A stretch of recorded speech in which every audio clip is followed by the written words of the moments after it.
राधे राधे। आज मैं आप लोगों के सामने 3-4 दिन बाद आ रही हूँ क्योंकि मेरी इधर में थोड़ी मेरा थोड़ा स्वास्थ्य सही नहीं चल रहा था। तो लेकिन मेरे अंदर मेरी जो भक्ति है, मेरे अंदर की जो आध्यात्मिकता है, वो इतना अंदर से कुलबुलाहट हो रही थी कि मैं आप लोगों को कुछ बता सकूँ, आप लोगों को कुछ समझा सकूँ। क्योंकि जब हम इसके अंदर घुस जाते हैं, इसके अंदर प्रवेश कर लेते हैं, तो हम अपने अंदर उन भावों को, उस भक्ति के का जो रूप होता है, उसकी जो सौंदर्यता होती है, उसको हम अपने हृदय के अंदर नहीं रख पाते हैं। जब तक हम उसे लिखे ना, जब तक हम उसे किसी के समक्ष प्रस्तुत ना करें, तो ये हम अंदर ही अंदर तो हम करते हैं, लेकिन एक परमात्मा का ही इसको आशीर्वाद समझो या परमात्मा की ही देन समझो कि भगवान हमें इस सब के लिए प्रेरित करता है। नहीं तो आज मेरी इतनी तबीयत ख़राब हो रही है, इतनी तबीयत ख़राब हो रही है, तब भी मैं आपके समक्ष आ रही हूँ। और डॉक्टर ने भी मेरे को अच्छे से आराम करने को कहा है। और मेरा जो पेसमेकर लगा है, जो मशीन लगी है, उसमें थोड़ी सी दिक्कत आ रही है। तब भी मैं सब कुछ भूल कर अपने आप को भक्ति में लीन करना चाहती हूँ, आध्यात्मिकता में लीन करना चाहती हूँ, ताकि मैं जल्दी से जल्दी स्वस्थ हो सकूँ और अपने कार्यों को दिशा निर्देशन कर सकूँ। क्योंकि जब हम भक्ति करते हैं, मैं आपसे परसों भी कह रही थी कि जब हम भक्ति करते हैं तो हमारी भक्ति में माया भी रोड़े आती है, हमारी भक्ति में बहुत तरीके की व्याधियाँ रोड़े आती हैं। और भक्ति करने में हमें बहुत कठिनाइयों का सामना करना पड़ता है। ज़रूरी नहीं है कि आज हम आपको भक्ति शब्द से, देखो मैं आपको एक भक्ति शब्द में ही इतना 1 महीने से आपको भक्ति शब्द की परिभाषा, भक्ति क्या क्या होती है, किस किस रूपों में हम भक्ति कर सकते हैं, तो एक भक्ति में ही, भागवत की एक भक्ति में ही इतनी गहराई है। तो समझो कि भागवत में कितनी गहराई होगी, भागवत के एक एक शब्द में कितनी गहराई होगी, आप लोगों को ये भी समझना चाहिए। क्योंकि हम जो भागवत में हमने जो अध्ययन किया है, हमने उसको अपनी एक सरलता से गा रहे हैं, ना कि आधुनिकता में रह के, ना आधुनिक रूप से कपड़े पहन रहे हैं, ना आधुनिक रूप में रह रहे हैं, ना एक सिंपल से अपना जो भी अपना वेशभूषा है अपने पहनते हैं, सिंपल से रहकर अपनी यूट्यूब चैनल बनाते हैं। आजकल मैं देख रही हूँ कि वो ही आगे बढ़ रहे हैं, जो कि आधुनिकता को में परिवेश करके, आधुनिकता में के कपड़े पहनकर आगे बढ़ रहे हैं। और मैं तो ये सोचती हूँ कि अगर आज हम आधुनिकता के परिवेश में रह के भक्ति करेंगे, या आधुनिकता के परिवेश में रहकर हम एस्ट्रोलॉजरों को, ज्योतिषाचार्यों को देखेंगे, तो हम किस पार जाएंगे हम। ये एक भ्रामक और भ्रामित और भ्रामरी शक्तियां हैं जो हमें भ्रमित कर रही हैं। ये मैं अपने आप से नहीं कह रही हूँ, ये भागवत में लिखा हुआ है कि जैसे जैसे कलयुग बढ़ेगा, भक्ति तो रहेगी, धर्म तो रहेगा, लेकिन जो धर्म की सीमा है, परिकल्पना है, जो धर्म की सच्चाई है, पवित्रता है, वो लुप्त होती जाएगी और भक्ति और धर्म में आधुनिकता प्रवेश करेगी, कलयुग प्रवेश कर जाएगा। और जब कलयुग हमारी भक्ति में, हमारी ज्योतिषाचार्य में, या हमारी अधिवेक्ता में, या जो भी आजकल न्यूमरोलॉजिस्ट बहुत बन रहे हैं, कोई कहता है कि ताले में चाबी लगाकर अपने किनारे सो जाओ। अभी मैंने किसी बहुत बड़ी ज्योतिषाचार्य के बारे में सुन रही थी कि वो कह रही है कि एक ताला लिया और ताले के अंदर चाबी रख लो और चाबी को अपने पास सो जाओ और चाबी को अगले दिन किसी पेड़ के नीचे रखी आओ, ताले को तो तुम्हारी किस्मत खुल जाएगी। अरे भैया, हमारी किस्मत खुलनी होगी तो भगवान का नाम लेने से खुलेगी हमारी किस्मत।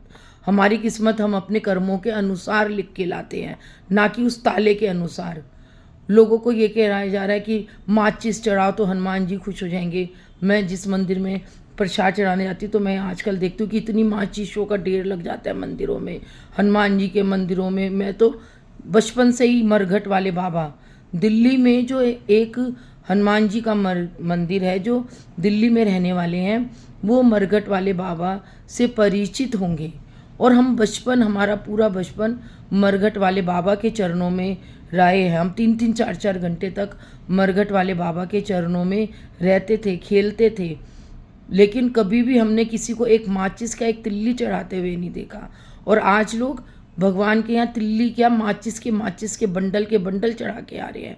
मीन्स कोई चने की दाल चढ़ा रहा है शिव जी को, कोई उड़द की दाल चढ़ा रहा है, कोई मूंग साबुत चढ़ा रहा है। तो ये सब जो ये नए नए न्यूमरोलॉजिस्ट बन रहे हैं, सिर्फ अपनी अपनी ग्लैमरसता के जरिए, अपनी आधुनिकता के जरिए, मैं उनको देख रही हूँ आजकल कि वो लोग इतने आगे पहुँच गए, हम वहीं के वहीं हैं। क्योंकि हम ना, हमें आधुनिक जीवन जीना है, ना हम अपनी आधुनिकता के सारे आगे बढ़ेंगे, और ना ही हम पैसों के दम पे आगे। हम जैसे हैं हम वैसे ही सही हैं। हमें आज भगवान ने भागवत दी है, आध्यात्मिकता दी है, तो हम अपने सच्चे मन से, सच्चे प्रण से और सच्चे व्यवहार से और सच्ची जो एक हमारी जो एक साधारण वेशभूषा होती है, जो हमारे हिंदू धर्म के अनुसार होती है, हम उसमें रहकर और अपनी तहज़ीब में रहकर हम सबको प्रेरणा देंगे, ना कि आधुनिकता के चक्कर में। आज अगर हम भी आधुनिकता के चक्कर में पड़ते या भौतिक साधनों, तो हम भी आज बहुत आगे बढ़ सकते थे अपने यूट्यूब चैनल के ज़रिए।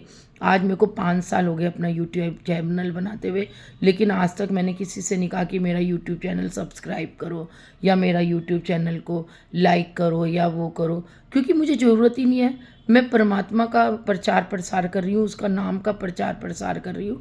जिसको जो सुनते हैं वो सुनते हैं मेरे को, जो मुझे पसंद करते हैं वो पसंद करते हैं, जो मेरी भक्ति को 30 साल से देख रहे हैं वो मुझे जानते हैं, पहचानते हैं, और उन्हीं के बीच में रहती हूँ। तो मुझे क्या करना है, दुनिया से आगे बढ़ना या अपना कुछ भी करना। लेकिन मैं कहती हूँ कि जो भी व्यक्ति, चाहे वो आधुनिकता के उसमें रहे, लेकिन लोगों को भ्रमित ना करे, जनता को भ्रमित ना करे कि एक ताले को ताला लिया, उसके अंदर चाबी लगाओ, उसको सिरहाने रखो और उसको पेड़ के नीचे छोड़ा तो तुम्हारी किस्मतें जग जाएगी। ऐसा कुछ नहीं होगा। जो हम गीता में गीता जी में भगवान कृष्ण ने अर्जुन से कहा है कि हे पार्थ, मुझको वही जीव पसंद है जो भक्ति योग जान जाता है, जो ज्ञान योग जान जाता है, जो कर्म योग जानता है और इन योगों के द्वारा ही अपने जीवन को जीता है। आज हम इस जन्म में जो भी कर रहे हैं, भगवान का नाम ले रहे हैं, आध्यात्मिकता में कह लो या कुछ भी कह लो, तो हम अपने आज इस जन्म से नहीं कर रहे हैं, बहुत हजारों जन्मों की तपस्या होगी तो आज हमें इस जन्म में मिला है। आज हम थोड़ा बहुत जो नाम ले रहे हैं भगवान का, वो हमें अगले जन्म में मिलेगा। और अगला जन्म हमारा कैसा होगा, कब होगा, कहाँ होगा, हमें थोड़ी ना मालूम है और ना ही मालूम होगा। भगवान कृष्ण कहते हैं कि हे पार्थ, अच्छे कर्म करो, अच्छे मेरे को ध्याओ, अपने अंदर का ईर्ष्या, द्वेष, कपट, इसको कभी भी मत ख़त्म होने दो इसको। और अपने अंदर सादगी लाओ, अपने अंदर पवित्रता लाओ, अपने अंदर सजीवता लाओ, ना कि आधुनिकता को अपने ऊपर हावी होने दो। अब भगवत गीता कितने सालों पुरानी है, महाभारत का युद्ध हजारों सैकड़ों साल पुराना है, लेकिन आज भी उनके जो संदेश है आज भी हमारे हमारे इस कलयुग में हमारे काम आता है। जो उन संदेशों को ग्रहण करता है और उस संदेशों को प्राप्त करता है, आज भी वो जीव अपने आप को कृष्ण के करीब पाता है, कृष्ण के समीप पाता है। ना ही शिव जी पे साबुत मूंग चढ़ाने से होगा कुछ, ना ही ताले में चाबी लगाने से होगा, ना ही ईशान कोण में करने से ये होगा, ना ही उत्तर दिशा में करने से होगा, ना ही दक्षिण दिशा में करने से होगा। जो होगा हमें अपने कर्म के अनुसार मिलेगा, अपने कर्मों के द्वारा मिलेगा, अपने भाग्य के अनुसार मिलेगा। हर जीव अपनी अपनी जिंदगी, जो भी जीव अपनी आत्मा जो भी इस पृथ्वी पे जन्म लेकर आती है, इस पृथ्वी पे आती है, तो वो अपने अपने कर्मों के अनुसार आती है, अपने अपनी किस्मत लेकर आती है, अपना अपना भाग्य लेकर आती है। ना कि बंद ताला उसकी किस्मत को खोलेगा। अगर खोलेगा तो एक परमात्मा ही खोलेगा उसकी किस्मत को, खोलेगी तो राधा रानी ही खोलेगी। और कोई ताला, चाबी, मूंग दाल या कोई भी ऐसा वो नहीं है जो हमारी किस्मत को खोलेगा। ना ही माचिस की डिब्बियाँ खोलेगी हमारी किस्मत को। तो अगर यही सब चीज़ होता तो गोपियों ने क्यों नहीं किया, मीरा ने क्यों नहीं किया? मीरा ने इतने सालों तक तपस्या करना होता तो मीरा भी तो ताला रखती अपने पास, मीरा भी तो चाबी को रखती अपने पास, मीरा भी तो वो रखती। तो मीरा की भक्ति तक पहुंचने के लिए हमें, मीरा ने इतनी भक्ति करी, लेकिन वो रही कैसे? बिखरे हुए बालों से, हाथों में एक ताला लेके, नंगे नंगे पैरों से वो ना अपने छालों को देखती थी, ना अपने किसी को कुछ देखती थी। बिखरे हुए बालों से रहती थी, हाथों में एक तारा लेकर, पीली धोती पहनकर। सिर्फ एक सादगी की मिसाल, और आज वो सादगी की मिसाल को आज भी दुनिया याद रखती है। मीरा के चरित्र को, मीरा की जो वेशभूषा है उसको याद रखती है। आज हम कितने आधुनिक बनकर लोगों को ग्लैमरस के द्वारा न्यूमरोलॉजिस्ट बनकर कितना ही हम सिखाए, लेकिन उससे कुछ नहीं होने वाला है। उससे हमारी जनता ही भ्रमित होगी, हमारा धर्म ही भ्रमित होगा। मैं तो कहती हूँ कि ऐसे लोगों को तुरंत ही बैन लगाना चाहिए गवर्नमेंट को, ताकि वो लोगों को भ्रमित ना करे। आज के लिए इतना ही, आगे राधे राधे।